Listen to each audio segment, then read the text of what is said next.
தென் மாவட்டங்களில் கொட்டி தீர்த்த கனமழை ஓய்ந்து ஒரு வாரத்திற்கு மேலாகியும் தூத்துக்குடி மாவட்டம் மாப்பிள்ளை ஊரணி பகுதியில் இன்றளவும் வெள்ள நீர் வடியாமல் இருப்பதால் பெரும் துயருக்கு ஆளாகியுள்ளனர் அந்த பகுதி மக்கள்.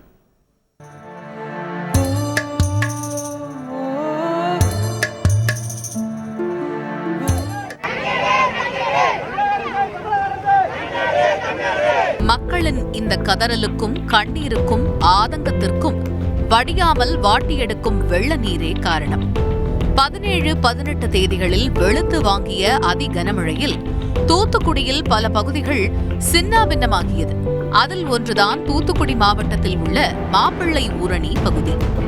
மழை பெய்து ஓய்ந்து பல அடி உயரத்திற்கு தேங்கிய வெள்ள நீர் வடிந்த பல இடங்கள் மீண்டு வரும் நிலையில் மாப்பிள்ளை ஊரணி பகுதியின் நிலை மட்டும் நாளுக்கு நாள் மோசமாகிக் கொண்டிருக்கிறது.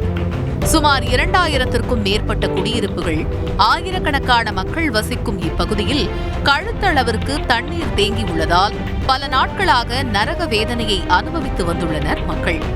தேங்கிய வெள்ள நீரில் செத்து மிதக்கும் கால்நடைகள், திடீரென மிதந்த மனித சடலம் என சுகாதார சீர்கேடுகளுக்கு மத்தியில் உயிர் வாழ்ந்து கொண்டிருக்கின்றனர். 2000 குடும்பத்துக்கும் தண்ணி, சின்ன சின்ன பிள்ளைங்க, எல்லாமே சின்ன சின்ன பிள்ளைங்க. இவங்க 4 நாளா சோற போட்டு ஒண்ணுமே ஆகுறது கிடையாது. தண்ணி எடுக்கிறதுக்கு ஏதாச்சும் ஒண்ணு நடந்தா மட்டும்தான் நாங்க உயிர் பொழைப்போம். இல்ல நாங்க அவ்வளவு குடும்பமும் செத்து மிதந்துருவோம். உள்ள வந்து பாருங்க, இந்த கம்பு இருக்கு பாருங்க, இந்த கம்புக்கு இவ்வளவு தூரம் தண்ணி இருக்கு. மிதக்க முடியுமா? எல்லாராலையும் மிதக்க முடியுமா? தண்ணி, ஆடு மாடு, முந்தானத்து ஒரு மனுஷன் செத்து மிதந்து வரான். என்ன செய்ய முடியும் எங்களால? இங்க பாருங்க, இந்த சின்ன பிள்ளைய பாருங்க, இதுக்கு கீழே சின்ன பிள்ளை பாருங்களேன்.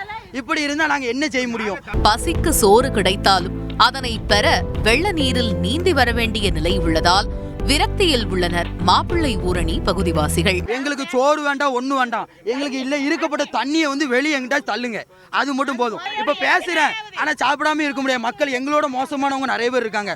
அவங்களுக்கு போகட்டும், சாப்பாடு போகட்டும், போக வேண்டாம்னு சொல்ல. ஆனா எங்களுக்குள்ள தண்ணியை இது வெளியே எடுக்கணும். அதுக்குண்டான நடவடிக்கை எடுக்கிற மாதிரி நாங்க கேட்கறோம். வேற எதுவுமே வேண்டாம், எங்களுக்கு தண்ணியை எடுக்கணும். என்ன நாத்த அடிக்கினேன், ஏன்னா என் வீட்டு பக்கத்து வீடு குப்பை போடாதுன்னு சொல்ல முடியாது. ஆனா வேற எல்லா கழிவுகளும் வருதுனே. உங்களுக்கு சொல்ற புரியுதா? சிக்கி தவிக்கும் தங்களை மீட்க யாரும் முன்வரவில்லை என குமுறுகிறார் அப்பகுதியைச் சேர்ந்த பாக்கியலட்சுமி. ஏகப்பட்ட தெரு இருக்கு, ஏகப்பட்ட தெரு, 200 தெரு இருக்கும், 200 தெரு இருக்குங்க, 200 தெரு இருக்குங்க. 200 தெருவுமே தண்ணிக்குள்ள கிடக்கு, தண்ணிக்குள்ள கிடக்கு. 6 நாளா தண்ணிக்குள்ள கிடக்கு. யாருமே எட்டி பார்க்கல, யாருமே எட்டி பார்க்கல. இந்த சோத்தை கொடுக்காங்க, எங்கனே முக்கோ கொடுக்காங்க. அது இவ்வளவு தண்ணிக்குள்ள போனா தான் சோத்தையும் வாங்க வேண்டிய இருக்கு. இப்போ உங்களுக்கு தண்ணி சாப்பாடெல்லாம் எப்படி கொண்டு தராங்க? உங்களுக்கு சாப்பாடு கிடையாது. எங்க தெரு வெற்றி நகர், எங்க தெரு வெற்றி நகர், காந்தி நகர். எங்க தெருக்கு சாப்பாடு கிடையாது. இங்க வந்து வாங்கணுமா? இங்க வந்து வாங்கணுமா? இங்க வந்து வாங்க முடியுமா?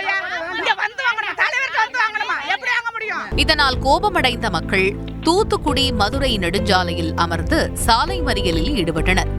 மனமுடைந்த மக்கள் திடீரென சாலையில் உருண்டு போராட்டம் நடத்த அப்பகுதி பரபரப்பானது.